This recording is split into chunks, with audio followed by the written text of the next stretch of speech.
Yo también soy el guerrero cubano, así que los saludo como cada sábado.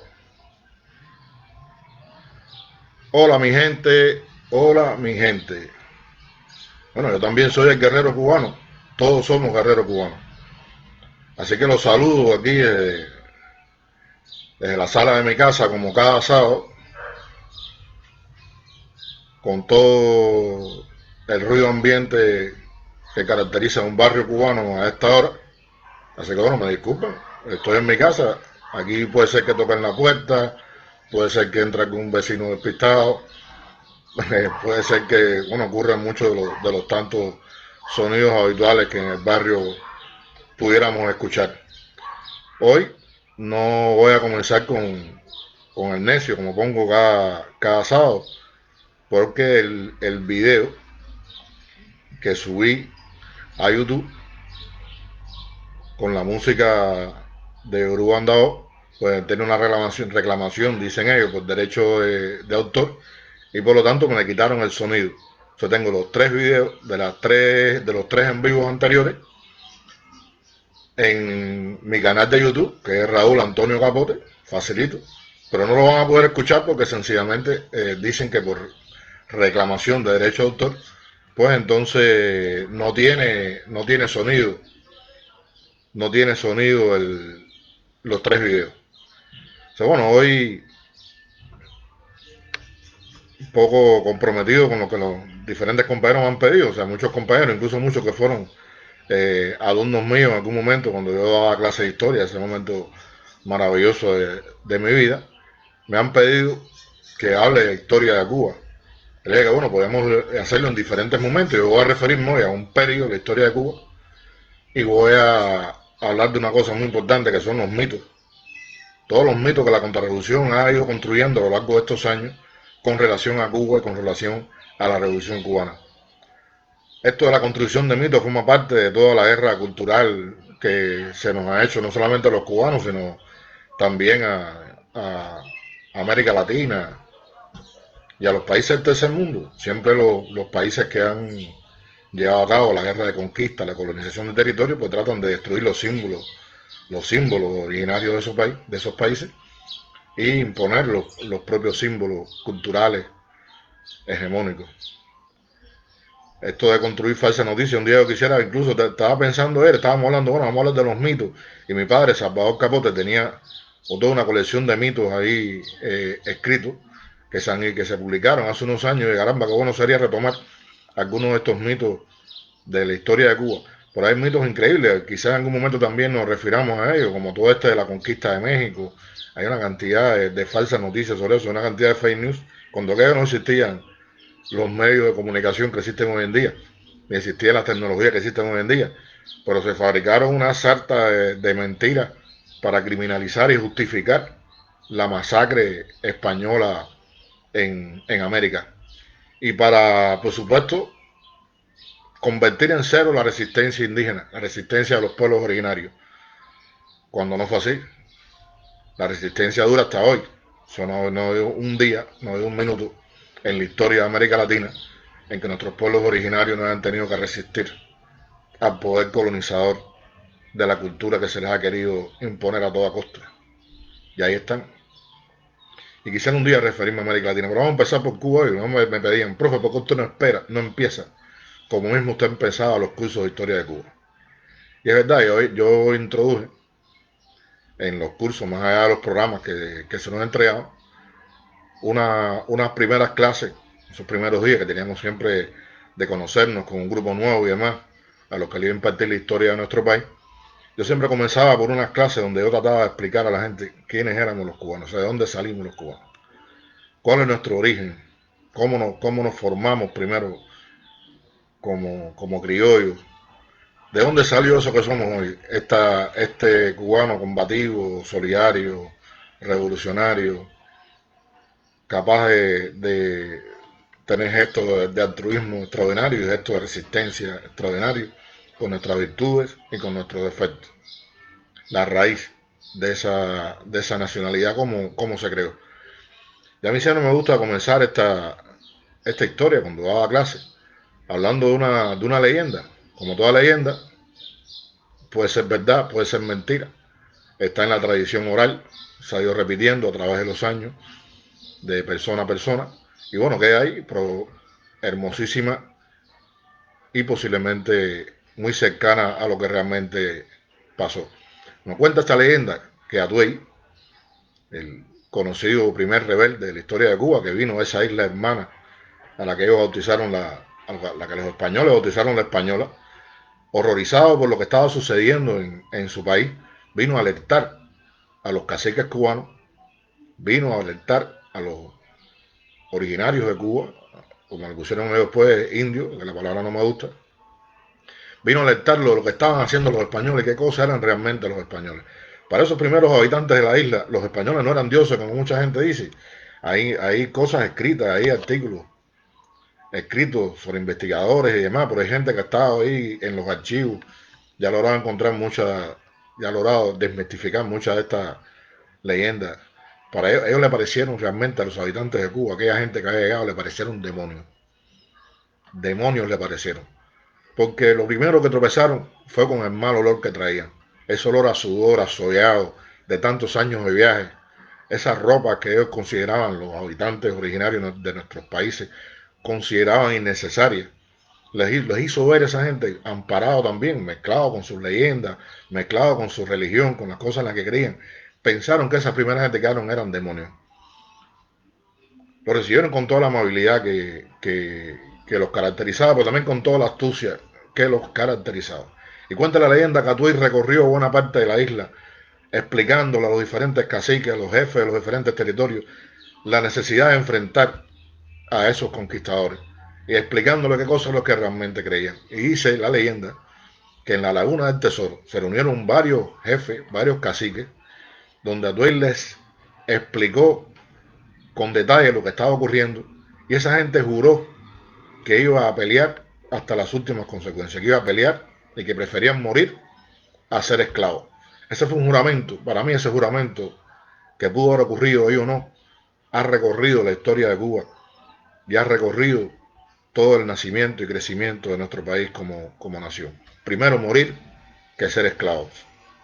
Y dicen también que estos caciques arrojaron a la Laguna del Tesoro todas las prendas que tenían, todos los artículos que tenían hechos con oro, para que los españoles no pudieran quitárselos, para que los españoles no se sintieran atraídos por esa riqueza.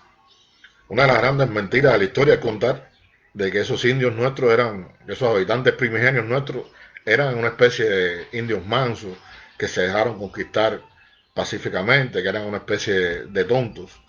Y para nada, para nada. Esos indios, sobre todo los que habitaban la región más oriental del país, los taínos, tienen una característica. El taíno se ha tenido que enfrentar durante años a los caribes que llegaban de América por sorpresa muchas veces, desembarcaban en las costas y se llevaban a las mujeres, mataban, se llevaban a las mujeres, se llevaban prisioneros para su territorio, saqueaban todo aquel lugar y esa resistencia de los habitantes, de los taínos, a esa agresión caribe, les hizo establecer, les hizo crear estrategias de resistencia, estrategias para combatir esa agresión. Y uno de los principales recursos que utilizaron fue crear enclaves en lo más intrincado del monte, en lo más intrincado de la Manigua, donde refugiar a las poblaciones y establecer diferentes puntos para la guerra de guerrilla.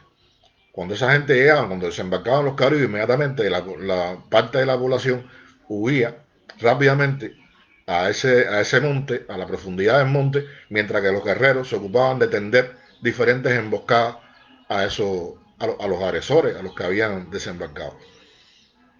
Cuando los españoles comienzan a conquistar, comienzan a establecerse en Cuba, tuvieron que enfrentar ese mismo tipo de guerra. Lo primero que hizo el habitante primigenio de Cuba, lo primero que hicieron nuestros, vamos a llamarle como le llamaron ellos, nuestros indios, fue ir precisamente a esos refugios en el monte, a lo más intrincado del monte, a cuevas, a lugares que eran de muy difícil acceso. E hicieron una guerra de guerrilla que duró más de 30 años. Fíjense ustedes, 30 años de combate frente a los colonizadores. Lo dicen los archivos, ahí están los archivos que sacando de las Indias, como le llamaban ellos, donde aparece esa resistencia. Los españoles tenían miedo de salir de los pueblos. Los españoles no se aventuraban a salir de los pueblos si no iban custodiados por un fuerte grupo de gente armada, y si no iban armados ellos mismos hasta los dientes. Porque salir del pueblo, salir de las poblaciones significaba enfrentar a esa guerrilla de nuestros habitantes originarios.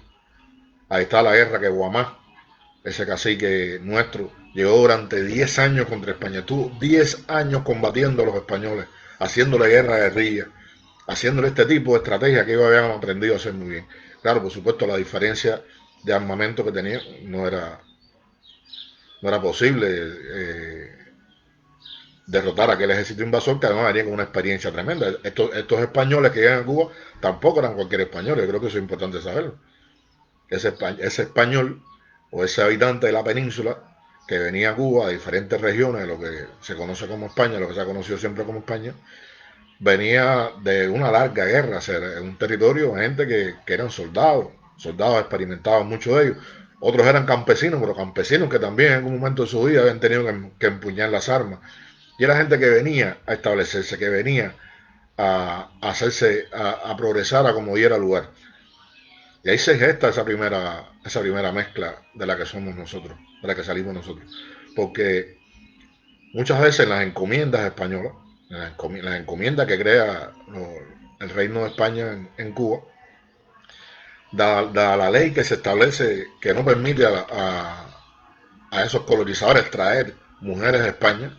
Se podrán imaginar todos aquellos años que no pudieron traer mujeres de España, cuántos hijos nacieron de esa mezcla.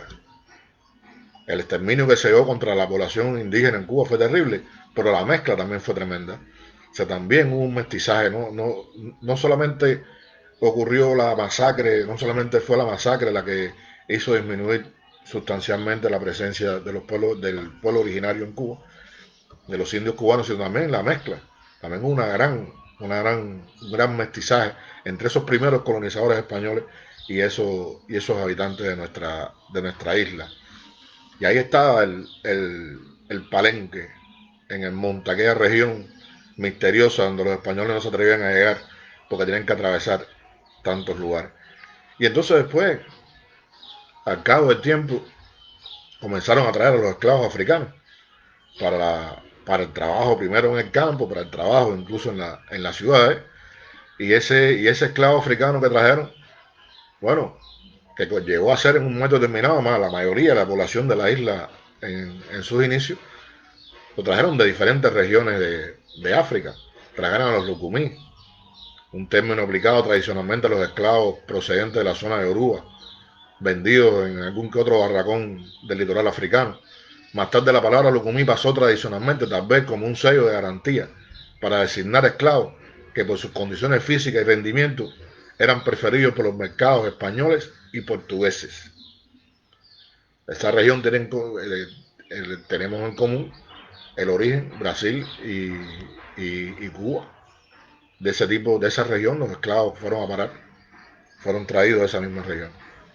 El Congo fue un término común por el cual se designaba a los esclavos provenientes de la región occidental de África subsahariana, en particular de los territorios actuales de la República del Congo, anteriormente Zaire y Angola, no haciendo mucha distinción entre las diferentes etnias, por lo cual sus manifestaciones culturales tienen una gran diversidad.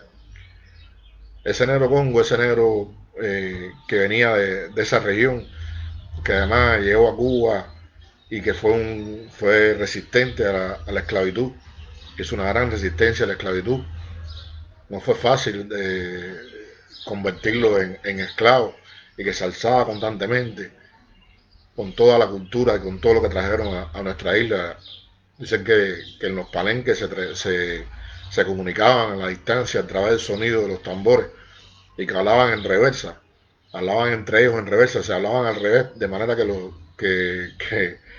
españoles no entendían y los demás que estaban alrededor no entendían de qué rayos estaban hablando aquella gente. A mediados del siglo XV, algunos negros provenientes de su mayoría de las naciones africanas de Guinea y Congo se sublevaron y se refugiaron en la selva caribeña y se les conoció como cimarrones.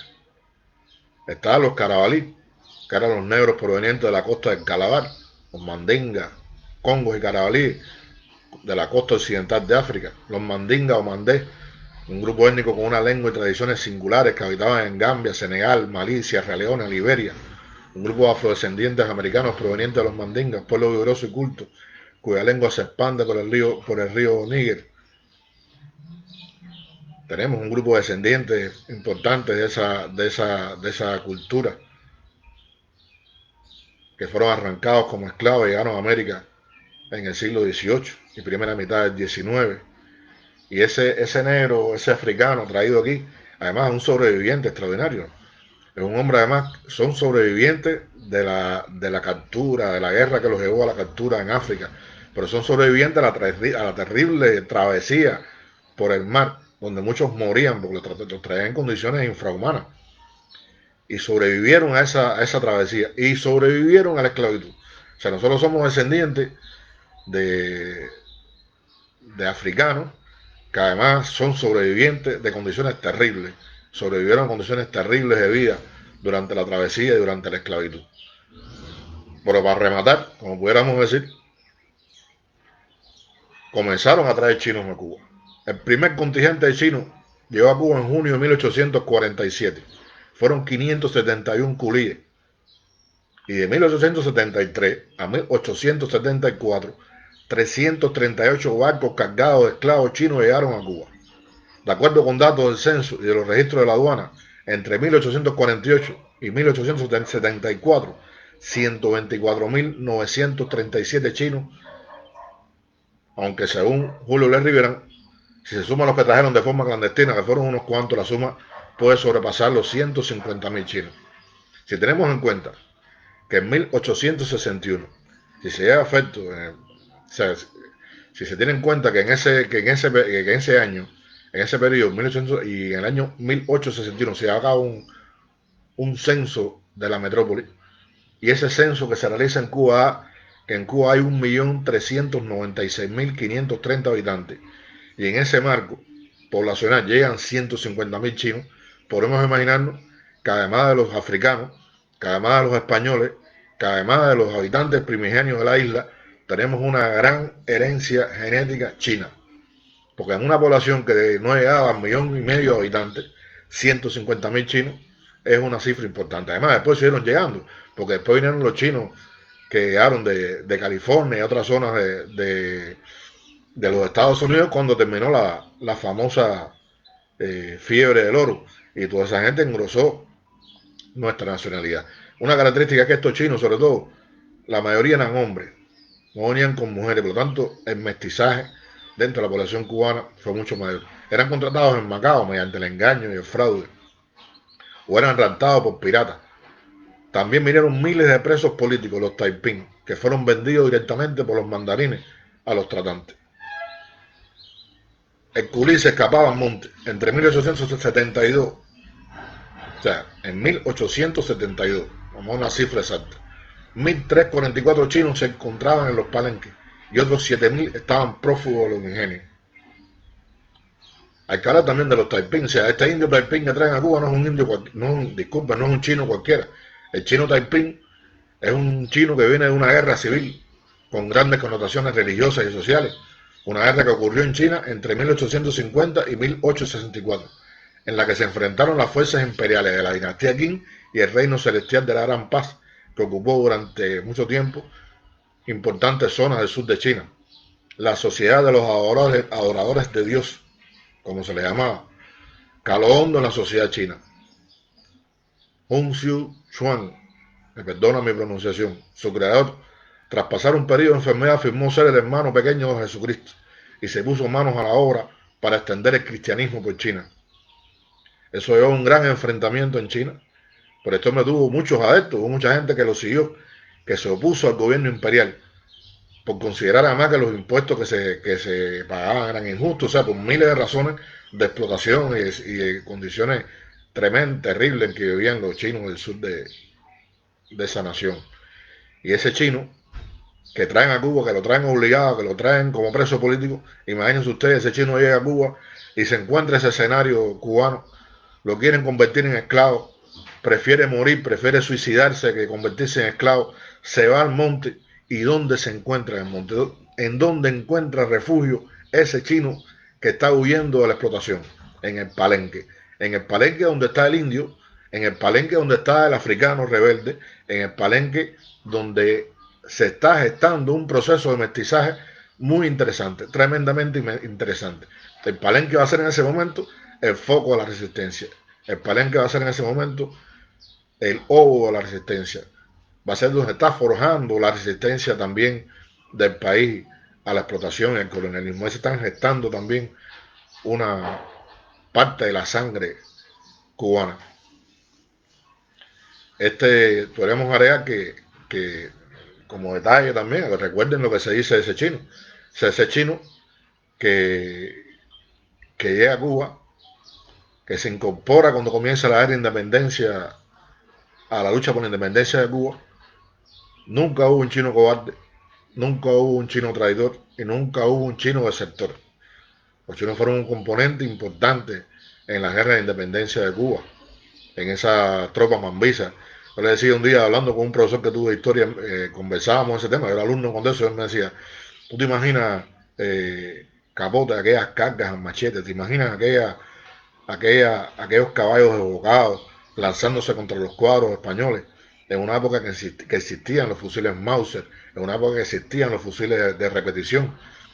Pero para esos soldados españoles debe ser terrible, es salir de la nada envueltos en polvo, la polvareda que creaban con las pencas de guano, movidos además acompañados a la sorpresa, cayendo por sorpresa frente a aquellas tropas españolas, aquellos negros semidesnudos, aquellos chinos que debían haber parecido demonios, aquellos quintos españoles que eran traídos a Cuba a reprimir la rebelión en la Manigua.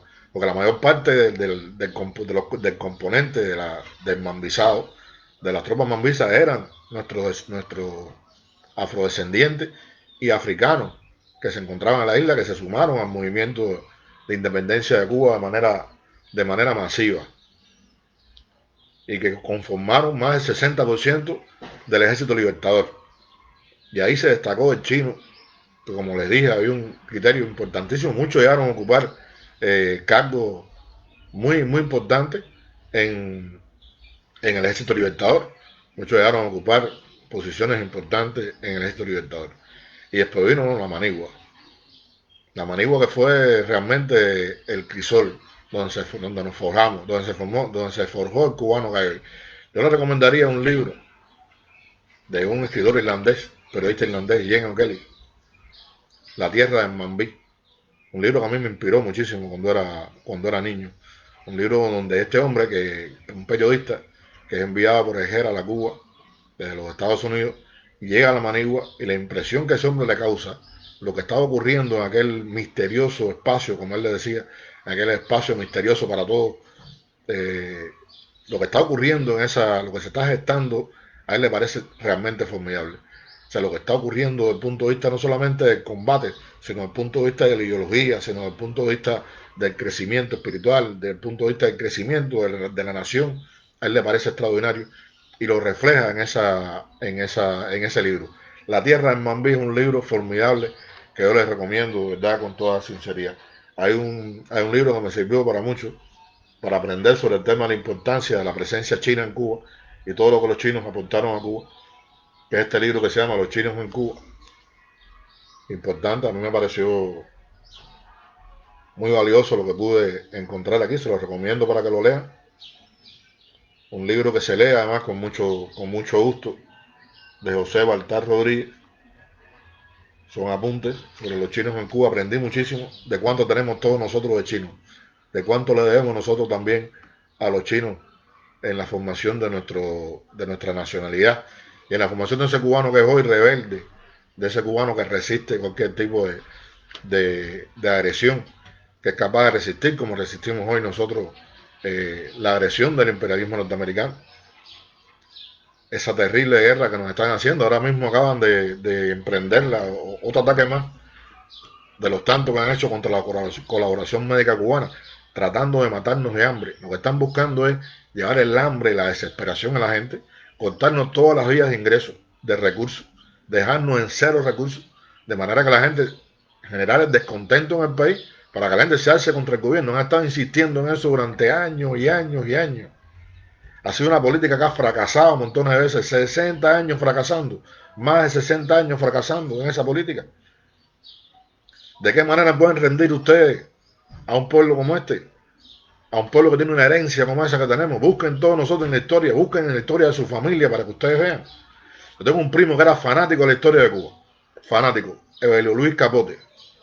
Y Evelio buscó, indagó, porque él estudió para cura incluso, haya sido religioso, estudió para cura. Y él buscó en los archivos, buscando atrás en la herencia. Y él me decía siempre, primo, imagínate que nosotros tenemos dos, nuestros padres son dos, lógico, pero tenemos 4 abuelos, tenemos 8 bisabuelos, 16 tatarabuelos. Y cuando le tiramos para atrás, imagínense ustedes.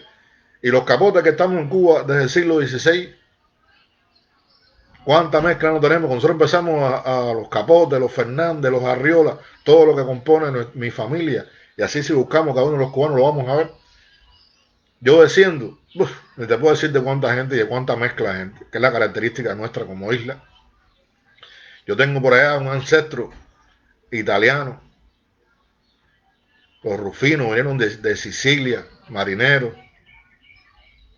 Tengo un descendiente por allá de Liverpool, de apellido Hanson, que vino a Cuba también, marinero, y se quedó aquí en Cuba.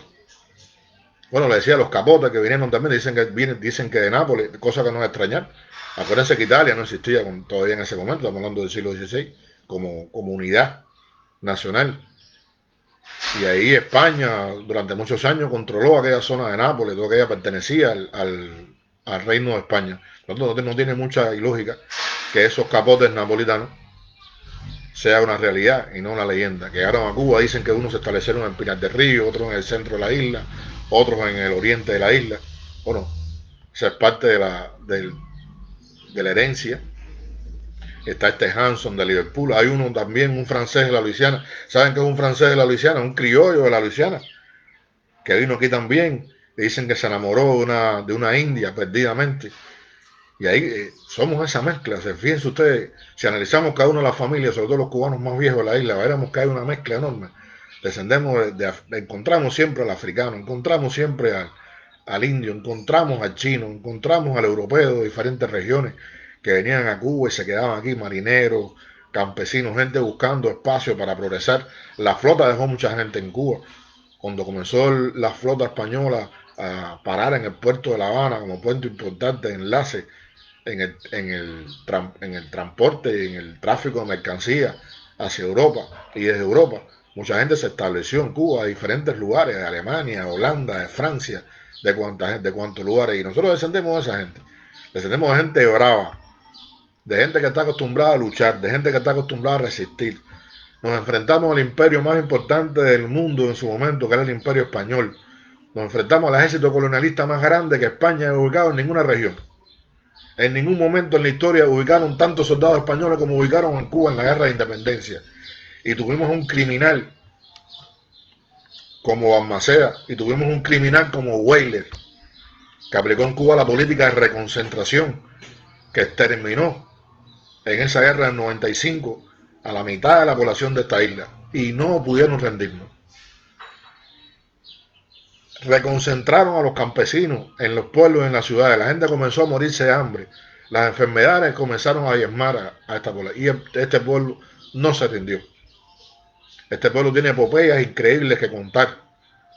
La epopeya enorme de la guerra del 68, donde toda aquella masa de cubanos se fue a la Manigua con su familia, con sus hijos, con sus esposas.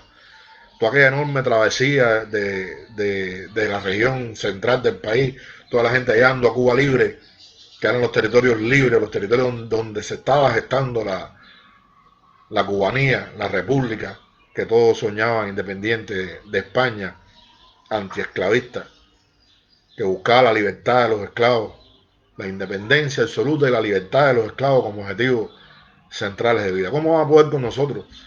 No es esa, no hay ninguna vía, pero esa es la menos posible. A que menos resultados más, mientras más nos agreguen, más resistencia van a encontrar. Mientras más intenten matarnos de hambre, más recursos vamos a buscar nosotros para salir de esa situación. La historia no engaña, la historia está ahí. La historia de tantos y tantos años de lucha. Los cubanos nos hemos acostumbrado a resistir a cualquier empeño de nuestros enemigos. Y España la derrotamos. Como derrotamos al imperio norteamericano, estadounidense, como lo hemos vencido todos estos años. No es la vía, ni esa ni ninguna, pero esa es la menos afortunada. Quisiéramos convivir en paz, con respeto a nuestra manera de vivir y a nuestro sistema, que elegimos la mayoría de los cubanos. Pero ustedes se empeñan, imperio estadounidense, en rendirnos por hambre, en buscar hacernos la vida tan difícil que la gente diga ya, como si fuéramos un pueblo de carneros. Léanse la historia de Cuba, busquen en la historia de Cuba. Nosotros salimos de ahí, del palenque, del negro africano que no se pudo dominar, que nadie pudo dominar. Salimos del indio que nadie pudo dominar. Salimos de ese chino que prefería suicidarse que ser esclavo. Salimos en Mambí, que peleó año tras año en la Manigua insurrecta, machete en mano, contra un ejército que le triplicaba en número, cuadriplicaba en número. Un ejército además sostenido por los traidores del país, porque también tuvimos en esa época bueno, los rayadillos, tuvimos los voluntarios, tuvimos gente cubana que pelearon al lado de España. Siempre hay gente que se acobarda, siempre hay gente que se pone del lado del poder, por muchas razones. No podrán vencer a los cubanos. Y ahí está la última frase de Fidel, la última intervención pública, donde nuestro comandante en jefe dijo con toda la fuerza del mundo, y eso lo creemos los cubanos con entera confianza, porque sabemos lo que defendemos. El pueblo cubano vencerá y nosotros vamos a vencer a nuestros enemigos. Les prometí hablarle de los mitos. Y hay varios mitos, pero bueno, yo he escogido dos para hoy. Después vamos a tocar muchos más, porque hay muchos más profundos y más serios. Pero yo quisiera referirme a dos mitos de los cuales mi padre escribió, Salvador Capote. Él es el autor de estos mitos, no de los mitos, sino de la denuncia de estos mitos, en una serie de escritos que él hizo hace unos años, y que quiero refrescar por su importancia, porque veo gente insistiendo o no en eso. Uno de ellos es: en Cuba a los niños le quitan la leche a los 7 años. Esto, más que un mito, es una infamia, que se repite tal vez con mayor frecuencia en Miami, pero lo cierto es que aquí alguna gente también lo dice, porque bueno, lo voy a repetir, es tan grande la maquinaria de fango, diciendo constantemente esta barbaridad, cuando lo cierto es que Cuba probablemente ha sido el único país del mundo capaz de garantizar todos los días, todos los años, 1 litro de leche diario a todos los niños del país, por lo menos hasta los 7 años, de manera subsidiada, prácticamente gratuita. O sea, aquí no se le quita la leche a los 7 años a los niños, aquí se le garantiza la leche hasta los 7 años de manera subsidiada a todos los niños del país. No conozco ningún país que lo haya logrado, no conozco ningún país que lo haga como Cuba lo hace. No conozco ningún país que en medio de una guerra económica tan dura como la que hemos tenido que soportar nosotros, y que a alguna gente no le gusta que se mencione, a algunos ignorantes, a algunos vendepatria, no les gusta que se mencione, y tergiversan toda esta historia, por cobardes que son, porque, óigame, el que en estas circunstancias en este país, en Cuba, se presta a las campañas que hace el enemigo contra Cuba, no es un ignorante, es un cobarde, miserable, es un traidor a su país. En medio de la resistencia de este pueblo, ponerse al lado del enemigo que lo trata de estrangular es la mayor cobardía y la mayor infamia que un ser humano pueda tener. Eso es una verdad que nadie puede rebatir. Y decir que en Cuba, incluso hasta reírse de eso, convertir eso en una gracia, no, aquí te quitan la leche a los 7 años, le quitan la leche a los niños, no señor, aquí no se le quita la leche a los niños a los 7 años, aquí se les garantiza la leche a todos los niños hasta los 7 años de edad de manera subsidiada. Y eso es una garantía que la Revolución Cubana ha establecido. Ni en los días más difíciles, ni con huracanes, ni con invasiones, ni en periodo especial, les faltó un solo día su leche a todos y cada uno de los millones de niños cubanos. Solo una revolución verdadera puede realizar tamaña hazaña. Hay otro mito relacionado con los cubanos del exilio, que le hacen un daño aquí tremendo a la gente con eso, porque vienen y le dicen mentiras a sus parientes. Claro, yo sé que es muy difícil reconocer que te equivocaste, es muy difícil reconocer que te va mal, es muy difícil decir que tú abandonaste tu tierra, que abandonaste tu país, para irte, por supuesto. O sea, te quieren comparar a un país altamente desarrollado con Cuba, que es un país subdesarrollado en medio de una guerra. Entonces se ponen a mostrarte los escaparates con ropa, se ponen a mostrar las cosas que leyeron por el Food Stand, recibieron ayuda económica del gobierno americano, que es verdad que existe el Food Stand. Los republicanos han tratado de eliminarlo muchas veces, Trump trató de eliminarlo por completo, pero ahí está todavía esa ayuda. Y entonces, claro, pues te ponen una foto con la ayuda que recibieron del gobierno americano para matarles el hambre, y lo ponen como una gran cosa. Mira cómo compramos en el supermercado, esto aquí es la maravilla del siglo. Entonces, parte de ese mito es la prosperidad. Dice, los cubanos del exilio tenemos ahora una sólida posición económica. Y los más viejos te dicen, pasamos mucho trabajo en los primeros años. Recogíamos tomates en las tomateras. Y muchos teníamos 2 y hasta 3 trabajos, ¿verdad? Tenían hasta 2, hasta 3 trabajos y hasta 4. Conozco quien descansa 4 horas al día y que no ha podido coger vacaciones en 16 años, en 15 años no ha podido coger un día de descanso. Y que ha tenido que ir al trabajo enfermo, como sea, porque si falta un día de trabajo lo botan porque no hay certificado médico. Y que han tenido que trabajar incluso después de haberse puesto un suero citostático enfermo de cáncer, porque no pueden faltar un día de trabajo. Como ahora hay gente que está enfermo con la COVID, que está con fiebre, que tiene la epidemia, está afectado por la epidemia y no pueden faltar, no pueden ir a hacerse la prueba. Está con dolor de garganta, está con fiebre hace un montón de días, pero no puede porque si falta pierde el trabajo, y en las condiciones que está el país ahora, quedarse sin trabajo es bastante duro. Es cierto que hay más de 100 cubanos americanos que son millonarios. Algunos dan un poquito más grande la cifra de esos primeros que se fueron. Hay mucha gente que se fue de aquí y se llevó millones de Cuba. Otros que tenían millones allá en los bancos, el dinero que, vamos a decir, vamos a hablar que está bien hecho, del dinero que tenían allá. Vamos a hablar de los que se robaron el dinero de aquí cuando se fueron con Batista. Pero lo cierto es que hay cientos de miles de cubanos que viven por debajo de la línea de pobreza. Y lo dicen los censos americanos, que daban hace 2 años atrás el 66% de los cubanos por abajo del índice de pobreza. Lo dicen las informaciones de Estados Unidos, lo dice el censo de Estados Unidos, lo dicen los datos demográficos de Estados Unidos. Decenas de miles están desempleados hoy en día. Decenas de miles han perdido sus casas. Decenas de miles viven de los food stands que les decían ahorita y de la seguridad social. Después de trabajar muchos años en su vida han perdido sus casas, muchos. Y decenas de miles de ellos carecen del más elemental seguro médico. Esa es la realidad. Vas a hacer la foto aquí como si tuvieran, como si fuera gente exitosa, como si fuera gente que ha triunfado, se paran delante de un supermercado, se tiran fotos frente a un escaparate lleno de carne que no pueden comer. Hay uno que me mandó una foto un día, incluso, una cosa que es para, que humorísticamente, de verdad que es para reírse, ¿no? Se tiró una foto con un bistec, mordiendo el bistec le daba la cintura. Me dijo, mira, lo estoy comiendo aquí y tú no te puedes comer eso. Y bueno, tú tienes el cerebro en el estómago, imagina tú cómo va a competir contigo. No va a competir con un tipo que tiene el cerebro en el estómago, que en vez de pensar con la cabeza, piensa con el estómago.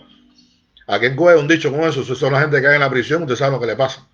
Esos tipos de hambre crónica, esos tipos que piensan con el estómago, aquí en Cuba le decimos una cosa, cuando caen en la prisión, ya tú sabes, cuando caen en Estados Unidos, por supuesto, hacen cualquier cosa por un bistec. Por un bistec son capaces de traicionar a su madre. Pero hay una gran verdad también de los millonarios que no podemos ver nosotros. Muchas de esas grandes fortunas fueron fruto del narcotráfico, fueron fruto del lavado de dinero. Aquellos gloriosos años, vamos a decir 80, en que se vincularon a Pablo Escobar y a la famosa viuda negra, personajes reales que fueron favorecidos por la CIA a los finales de los 70 y los 80, beneficiados por la CIA, que les permitió, que hizo posible, que le abrió los puentes cuando aquel famoso negocio del Irán Contra, cuando aquel famoso negocio en que compraban cocaína, entraban cocaína al país utilizando a Pablo Escobar, utilizando todo esto mafiosos que no hubieran pasado nunca de ser unos simples narcos, unos simples delincuentes, pero que se convirtieron en grandes delincuentes gracias a ese negocio tremendo que hicieron. Entrar cocaína al país, vender cocaína y con el dinero de la cocaína comprar armas para abastecer a la contra nicaragüense. Y muchas de estas grandes fortunas de muchos de estos cubanos se hizo en ese periodo con el lavado de dinero y con el negocio del narcotráfico. En los años 60 no hay que olvidar que miles de cubanos fueron reclutados y estuvieron a sueldo de la CIA, que lo utilizó luego como mercenario en cuanta guerra sucia tuvo lugar. No solamente en la invasión a Playa Girón, lo usaron en América Latina como tropa de choque contra todos los movimientos revolucionarios, y que recibieron dinero por eso, y que robaron mucho dinero por eso, y que se apropiaron de mucho dinero, que convirtieron el negocio de la contrarrevolución en una industria muy productiva y que da mucho dinero. Por conveniencia, estrategia política de Estados Unidos, los cubanos que llegaron y llegan a este país han disfrutado de la protección del gobierno americano y gozaron durante muchos años de privilegios que ningún otro país y que ningún otro nacional de ninguna región del mundo tenía. La verdad que no pueden esconder es que los cubanos americanos han disfrutado siempre de un estatus privilegiado con respecto al resto de los emigrantes de otras nacionalidades. Cada año, decenas de millones de dólares de los contribuyentes norteamericanos son destinados a la subversión contra Cuba. Y eso se queda en el bolsillo de los dirigentes de organizaciones que viven de la industria del anticastrismo, de la industria anticubana. Por eso han persistido en esta política, por eso siguen ahí. Por eso año tras año involucran con los lobbies estos que han creado a cada presidente americano que llega a la Casa Blanca en la política contra Cuba, porque si no, si eso se acabara, se acaba el negocio. Esa industria se le viene abajo. Y esta gente lleva años viviendo de los millones que el gobierno da para la subversión. Le tiran 3 o 4 migajas a los mercenarios estos que hay en Cuba y por supuesto se quedan ellos con la inmensa cantidad de dinero. Bueno, queridos amigos, yo creo que hoy hemos hablado de los temas que me hayan solicitado. Vamos a hablar. Yo creo que sería muy bueno hablar en la próxima vez, además de continuar con los mitos de la historia. Yo les propongo hablar la próxima vez de Estados Unidos. Vamos a conversar sobre lo que está pasando ahí, lo que va a pasar de cara a las elecciones. Vamos a reflexionar un poco sobre lo que puede ocurrir. Y por supuesto vamos a hablar de Cuba, que es nuestro tema fundamental. Les agradezco profundamente la atención que me han brindado. Les mando como siempre un saludo y todo mi cariño a mis compañeros del periódico Granma, a todos los que hacen posible que ese periódico todos los días circule, que hacen posible hacer ese periódico con tremendo trabajo, con tremendo esfuerzo, a todos los que ahí están. No trato siempre de no mencionar el nombre porque son unos cuantos los que ahí cada día pasan 12, 14, 16 horas, 18 horas y hasta más, y hasta días enteros han estado ahí tratando de que el periódico sea el mejor periódico del mundo. Nosotros soñamos y trabajamos para que sea el mejor del mundo. Que no nos salga así otra cosa, pero por lo menos hacemos todo el intento para que así sea y para que nuestro pequeño periódico sea el orgullo de cada cubano y sea el orgullo de este país por su respeto a la verdad, por su respeto a los lectores, por el respeto a la historia que tiene y al nombre que tiene. Muchas gracias. Hasta el próximo sábado, queridos amigos. Les digo, esta vez no me retiro con la música de Yoruba Andao, pero sí seguimos con nuestro video. O sea, terminamos nuestro video en vivo con un hasta luego.